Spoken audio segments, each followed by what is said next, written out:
Imagine astronauts landing on the moon and discovering a hidden human colony. This secret base is controlled by Nazis who have been hiding there since World War II, armed with a massive warship and plotting to conquer Earth. The astronauts' discovery sets off a chain of deadly events, and the Nazis prepare to launch their attack. This story unfolds in two parts, with the first released in 2012 and the second in 2019.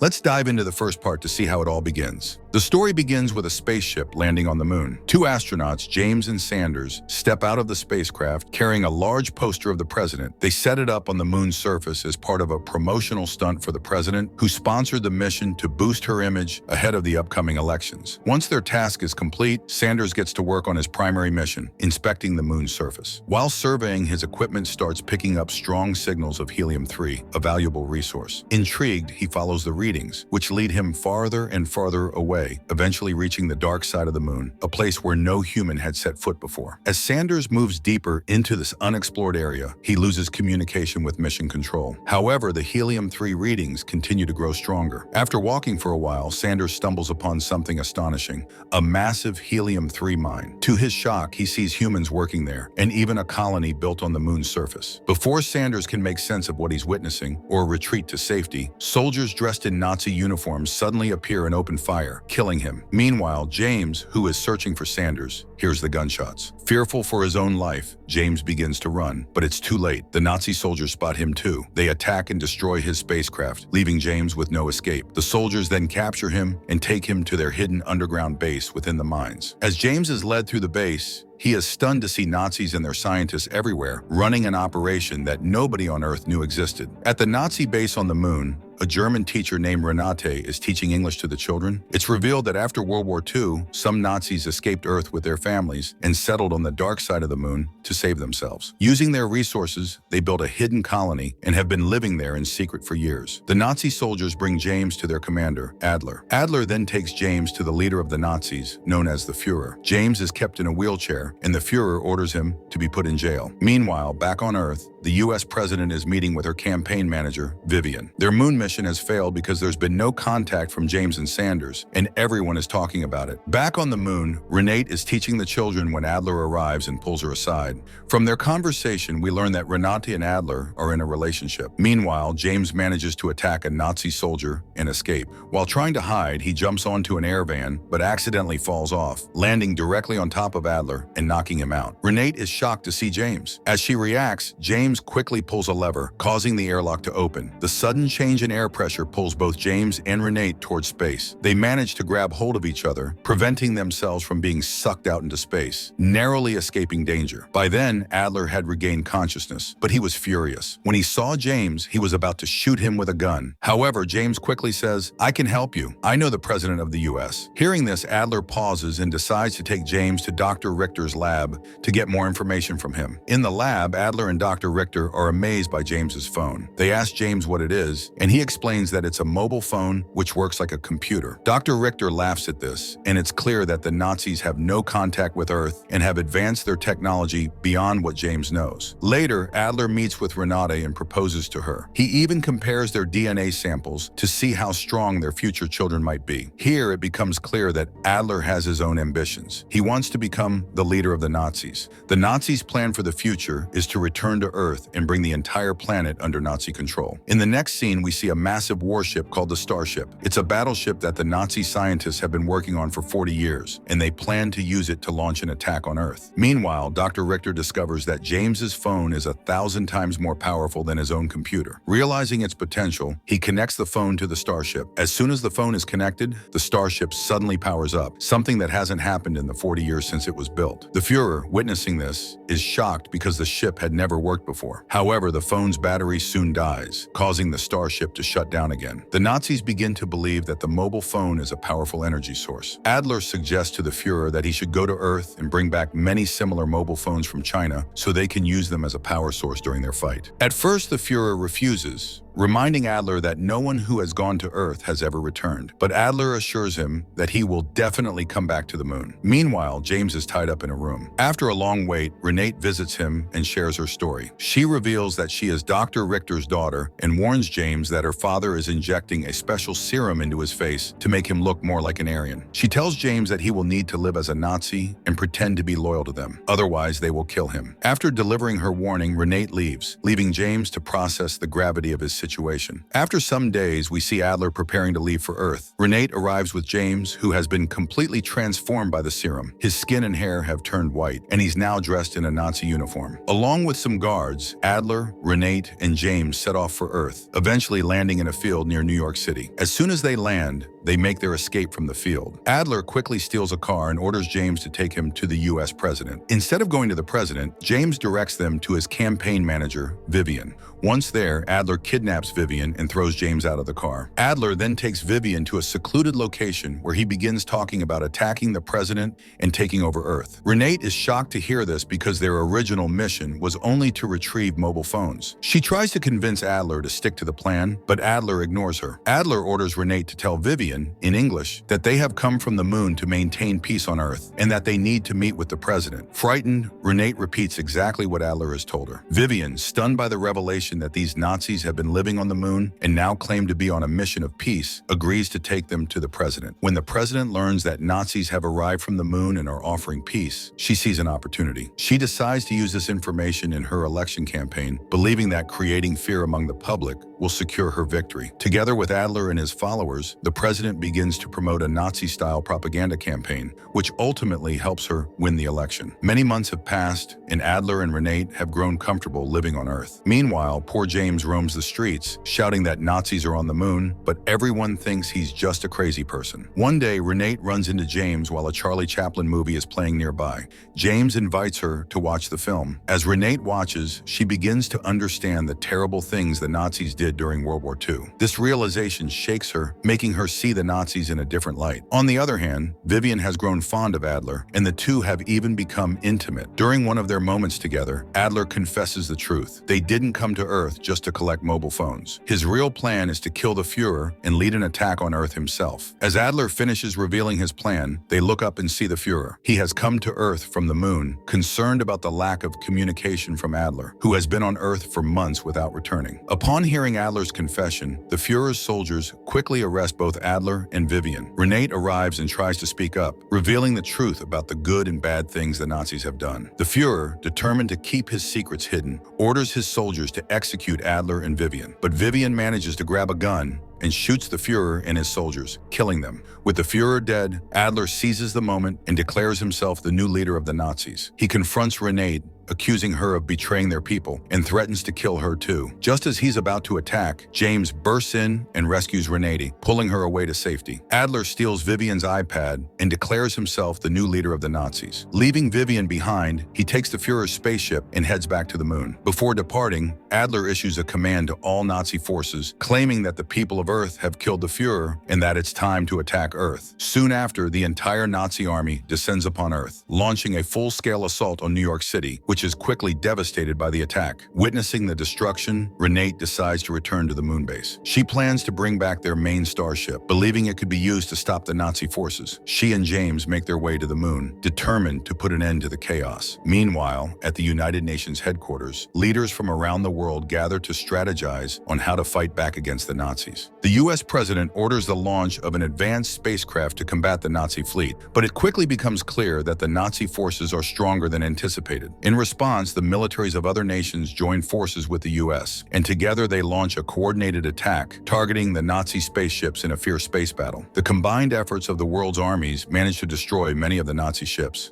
With the Nazi fleet weakened, the Allied forces turn their attention to the Nazi base on the moon, preparing for a direct assault. Meanwhile, Adler has already reached the moon in the Fuhrer's starship. Using Vivian's iPad, he fully activates the starship, initiating all preparations to defend against the approaching human forces and readying his troops troops for a final showdown. By then, Renate and James have also made their way onto the starship. As they board, human spacecraft arrive and launch an attack on the Nazi base, causing Adler to panic. In his desperation, Adler activates the Helium-3 engine, fully powering up the starship. He orders a cannon attack on Earth, but Earth is on the other side of the moon. To get Earth in his sights, Adler uses the cannon to destroy a part of the moon, shifting its position. To create a distraction, Renate starts playing the Nazi anthem loudly over the ship's speakers, causing all the Nazi soldiers to stop and salute. Taking advantage of the distraction, Renate sneaks up on Adler and kills him with an electric shock. Meanwhile, James manages to disconnect Vivian's iPad from the starship system, which sends the starship spiraling straight towards the moon. Renate and James narrowly escape and run away as the starship crashes. Back on Earth, the US president is in a meeting with representatives from other countries. Vivian reports that their mission has destroyed the Nazi base on the moon, prompting the president to celebrate and congratulate her. However, during the meeting, Vivian accidentally mentions discovering large tanks of helium-3 on the moon.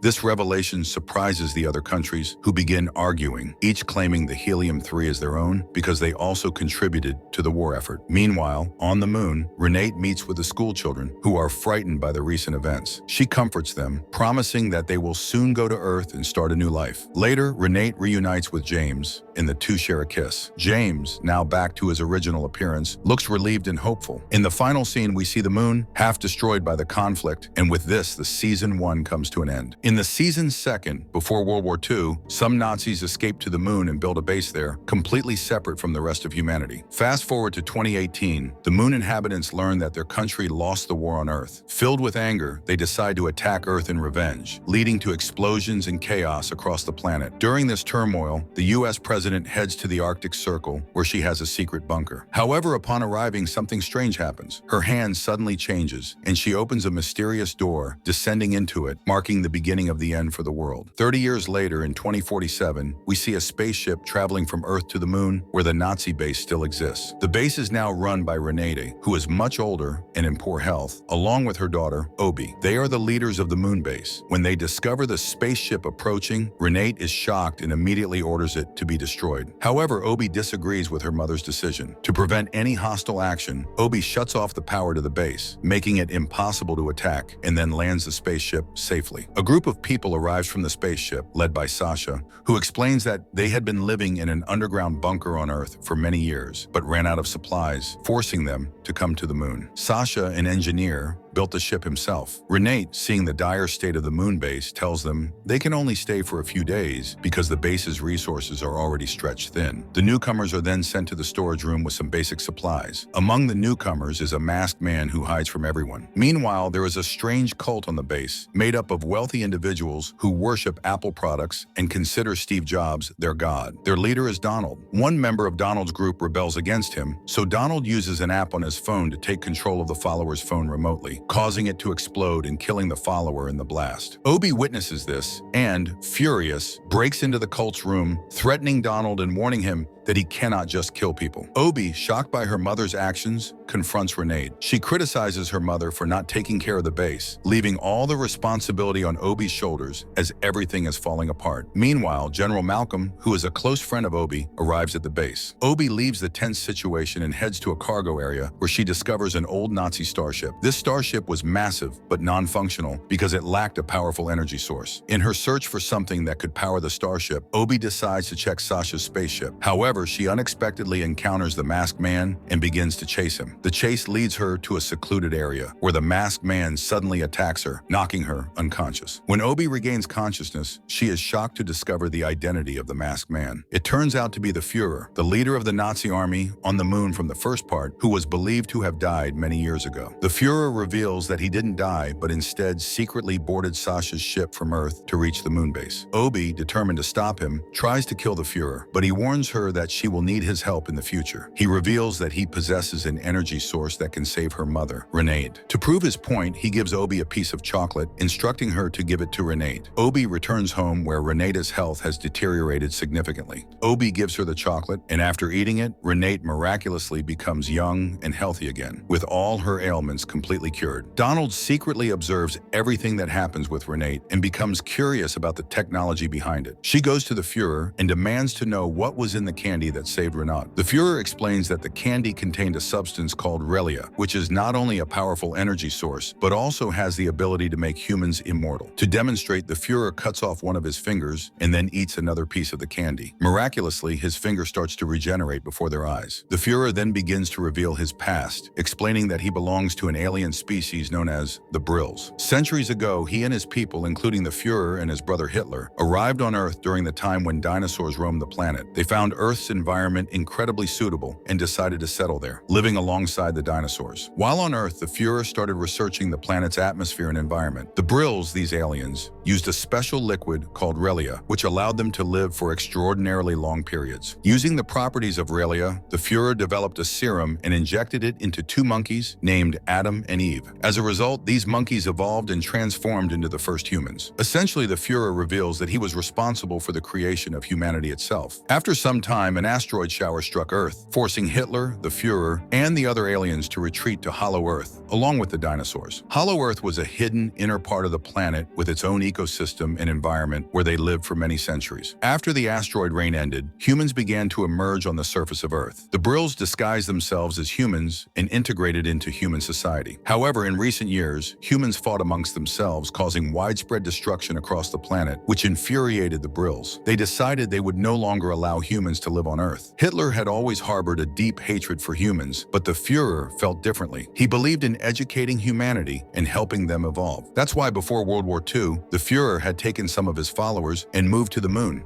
hoping to guide humanity from a distance. The Fuhrer goes on to explain that Earth is now completely devastated. The remaining Brills, the aliens, still reside in Hollow Earth, living in a city called the City of Areta. This city is rich in Relia, the substance that can provide energy and grant immortality. However, the Brills in the City of Areta despise humans and would not easily give away their precious Relia. The Fuhrer then takes out a map and shows Obi the route from the surface of the Earth to the City of Areta. He tells her that if she can bring back the Relia, it will solve all the problems her people are facing, and it will ensure her mother, Renate, remains healthy and young forever. At first, Obi is skeptical of some of the Fuhrer's intentions, but she decides to go to Earth to save her people. To do this, she needs Sasha, as he is the only one who can pilot the spaceship. Commander Malcolm joins them, and Donald insists on coming along, forming a team. Before they leave, the Fuhrer gives Obi his severed finger, telling her that she will need it. Obi and her team set off for Earth, but during the landing, their spaceship crashes and plummets deep underground, eventually landing in Hollow Earth. Exiting the ship, they are amazed by the strange and vibrant environment. In the distance, they see a massive beam of light marking the City of Areta. Obi looks at the map but realizes she has no compass, and her iPad isn't working. That's when Sasha pulls out an old Nokia 3310 from his bag, which has a reliable compass function. Using the Nokia, they start navigating toward the City of Areta. Meanwhile, in the City of Areta, a meeting of the Brills is taking place. Among the attendees are prominent figures such as the US President, Mark Zuckerberg, and Steve Jobs, revealing that these influential people are actually Brills who have been living on Earth disguised as humans. The president praises everyone for their successful integration and survival on the planet for so many years. However, Hitler interrupts the meeting, accusing the president of causing the nuclear war that devastated Earth. He blames her for destroying the planet,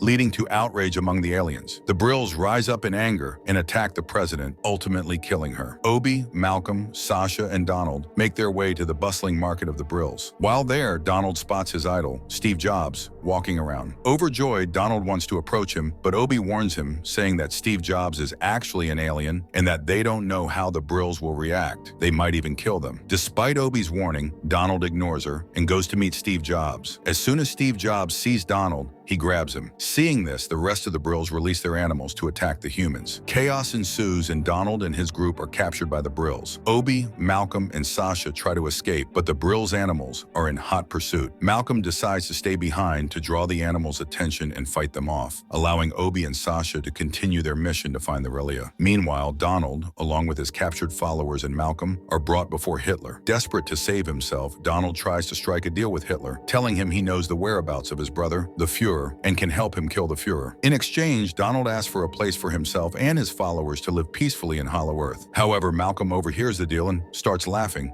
warning Donald that Hitler never keeps his promises. It's part of his history, so trusting Hitler would be a mistake. Meanwhile, Sasha and Obi disguised with new faces to blend in, make their way to the temple where the Relia is kept. However, they are unable to open the gate of the temple. The nearby aliens start to become suspicious of them. In a moment of realization, Obi remembers the severed finger that the Fuhrer had given her, which contains access to the gate. Using the finger, they successfully unlock the gate and enter the temple. Inside the temple, Obi and Sasha are astonished by what they see. The Relia, the powerful substance, is placed high above, emitting an energy beam that powers a sun-like structure overhead.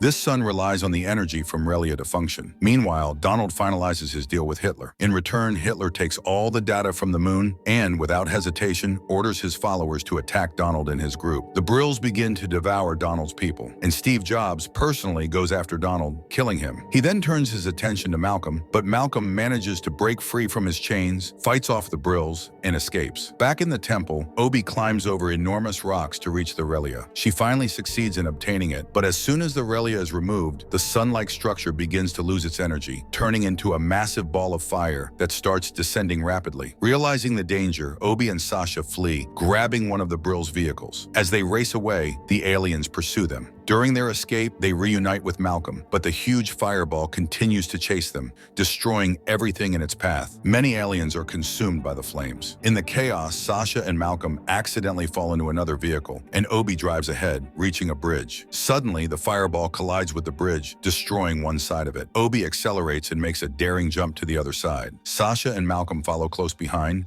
making the jump as well. The pursuing aliens are not as fortunate and are engulfed by the fire. With the Relia in their possession, Obi, Sasha, and Malcolm manage to board their ship and leave Earth. Just as they think they've escaped, they notice a massive ship approaching from behind. It's likely Hitler's ship, indicating that their troubles are far from over. After some time, the group arrives back on the moon. As soon as they land, Renate rushes to Obi, scolding her for going to Earth without informing her. However, the tension rises when the Fuhrer steps forward and demands the Relia. Obi refuses to hand it over, but the Fuhrer reveals his true intentions by taking control of Renate. It becomes clear that his plan all along was to seize control of the moon by eliminating humans, manipulating Obi to retrieve the Relia for his own use. As they argue, a loud noise interrupts them. Suddenly, Hitler enters the scene, riding on a dinosaur. It's the first time in many years that Hitler and the Fuhrer have faced each other, and it's clear that they despise one another. Without hesitation, they begin to fight. Amid the chaos, an earthquake rocks the moon, causing the base to start collapsing. During the commotion, Renate consumes a small amount of Relia, which grants her immense power. With her newfound strength, she decides to confront Hitler, urging Obi to evacuate with the rest of the moon's inhabitants. Now empowered by Relia, Renate steps outside to battle Hitler. Meanwhile, Obi leads everyone to the starship. Sasha uses the Relia to fully repair the ship, making it operational again. As everyone safely boards the starship, Obi realizes she needs to go back for Renate. When Obi reaches the battlefield, she sees Renate has become incredibly powerful. Renate lands a single, devastating punch on Hitler, which not only kills him, but also takes out his dinosaur. As Renate was heading to the ship, the Fuhrer suddenly appeared and shot her, killing her instantly. Obi was devastated and wanted to go save her mother, but Sasha and Malcolm pulled her away, and they all boarded the ship. They managed to escape, but shortly after, there was an explosion behind them. The Fuhrer was attacking them with Hitler's ship. He contacted them through Donald's phone, threatening them. Obi quickly came up with a plan. She used Sasha's Nokia phone to hack into Donald's iPad and activated the app that caused phones to explode. The explosion destroyed the Fuhrer and his ship, saving everyone on board. Finally, they were safe. They had plenty of food on the ship and started living together. Sasha confessed his love for Obi, and they began a relationship. Malcolm also revealed that he was gay, adding to their group's bond. However, one day while eating, Malcolm suddenly died from an allergic reaction, leaving Obi heartbroken. She performed the last rites for both Malcolm and her mother and was about to release their coffins into space when Malcolm suddenly woke up. He explained that his allergies often caused him to faint and fall into a coma, but he always came back to life after a few days. Relieved, they continued their journey. A few days later, they set off for Mars, but as they approached, they noticed a base on Mars with a symbol of a hammer and sickle. This hinted at a new faction they might encounter next. And that's where the story ends. See you in the next video. Bye!